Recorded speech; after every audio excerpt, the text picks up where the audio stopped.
Thank you very much.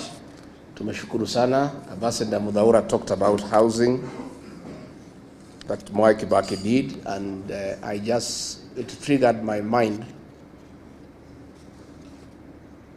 when William Ruto brought the affordable housing and there was outcry out there. People are saying they be left alone to do their own houses. And I had a conversation with him, and he says, no, we need houses. And I told him, Kibaki did a lot of housing, but not the actual construction. The government did not have a housing program. All Kibaki did was to open up the bypasses, provide infrastructure in terms of sewage, electricity, and water. And the private sector, on its own, build houses all over Nairobi. And they are there for everybody to see. There is no need for government to compete with the private sector to put up houses. The work of government is not to do houses, it's to provide services. And of course, he said, I'm not Kibaki, I will do things differently. So one of the things we intend to do, those of us who are like-minded who want to have a regime change in 2027, is to scrap the housing levy and reinstate the housing initiative to the private sector by government just providing services. Just do roads, water, open up, and things will just come up on their own. Again, I must say, I went to see Kibaki in 1988. I was a student leader at the University of Nairobi. I was the chairman of the Nyeri University Student Association. And through my then Member of Parliament, the late Matuamai, I sought an appointment to see the Vice President, and I went to his office in Jogo House. And we had a lot of discussion, and he wanted to know what are my ambitions, and I told him I'm interested in business. I had thought he would give me some money to start the business. Not Kibaki.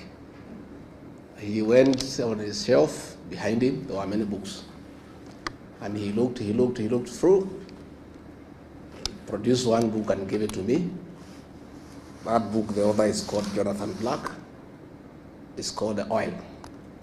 He said, if you want to do business, go and read this book, you'll be a good businessman.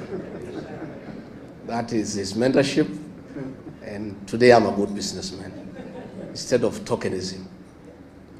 Judy, please work quickly to finish the mausoleum in Othaya, because much as we are having this ceremony here, the villagers back home would like to celebrate Mzee, and they would like to come and remember him. And since we cannot bring them here to Nairobi to listen to Professor Kagwanja and foreign policy, they would just like to come to Othaya just to remember the old man for what he did for the people of Othaya, for what he did for the people of this country. Professor Kagwanja, thank you. On the foreign policy, you have told us Kibaki, his foreign policy was based on the best interest for this country. The other day I talked about our foreign policy in Sudan that is driven by commercial interest. And I saw one of the Root of Flower girls yesterday trying to lecture me that I shouldn't talk about it because I saw to some constitution. The constitution that I and Muturi saw to is to do the right thing and to keep the law. It's not to enable other countries to buy arms to kill children.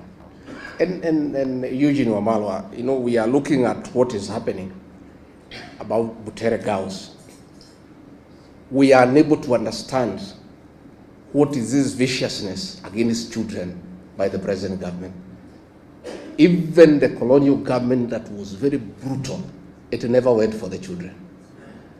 Muzungu, they were very brutal, but they spared the children. So we have seen a situation where an administration has panicked because this one term is becoming real. So they have gone berserk.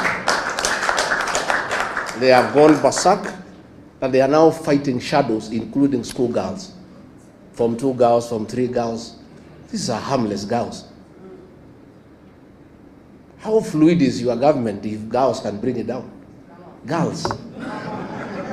Surely. You know, So when you look at the situation in the Sudan, we are allowing gold to be processed in Kenya and guns to be smuggled through Nairobi to go and kill children in the Sudan. So we are asking, what is this bile against young children? We saw the killing of the Gen Zs, the abductions of young children. What is this bile against innocent young children? So as we move on, let's pray for the country. And Ambassador, again, to shukuru wewe. Now I'm looking at General Gachagua here, and I want to say, if General Gachagua was the director of NIS, that play would not have been banned in Nakuru if it had to be banned. Because it came all the way from the sub-county, nobody noticed. It went to the county, nobody noticed. It went to the region and it became number 3, nobody noticed. They only noticed about it in Nakuru, in the finals, because of a failed intelligence system. You know, that will not happen.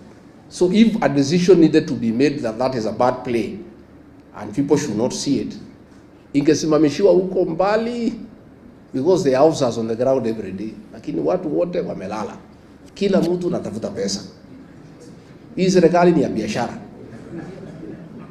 Watu ya intelligence wanatafuta biashara, watu ya polisi wanatafuta biashara, rais mwenyewe anatafuta biashara. Sasa, you know, these are things that would make Mwai Kibaki turn in his grave. You know, tuko na shida kubwa, lakini Mungu anatusaidia. So Jacob Haji, we are forming a political party in May. Tutatangaza. We look for a way to work with the Democratic Party. We would like to be associated with Mwai Kibaki and what he achieved.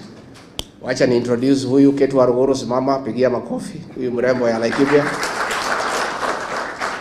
And we have our daughter. She's called Gatha in Kikuyu land. The Honorable Gathoni wa Muchomba. Tuko na Masi Kakuya, alikuwa mjumbe hapo Kasarani. She has been associated with this party for a long time. Of course, tuko na Norman Nyaga na wengine, na tumeshukuru sana, and the organizers of this function, we are honored. Tuko na Jane Kihara, the great lady of Naivasha. Alichaguliwa as an MP kwa hii chama ya Democratic Party. She's a third member, ako kwa tamu ya 3. Na nikali anaangushaga wanaume 7 kila uchaguzi. Wote wanaweka chini. These strong women, they are strong people. So tumeshukuru sana, and thank you very much, and asanteni sana Ambassador Muthaura and your team that supported Mwai Kibaki. We honor you because you made him great by serving him well and helping him to steer this country, even as he advanced in age. You know, his things were going very, very well. But again, it is him who gave you the opportunity and allowed you to work. Asanteni sana. Thank you very much. Haya, mupige makofi.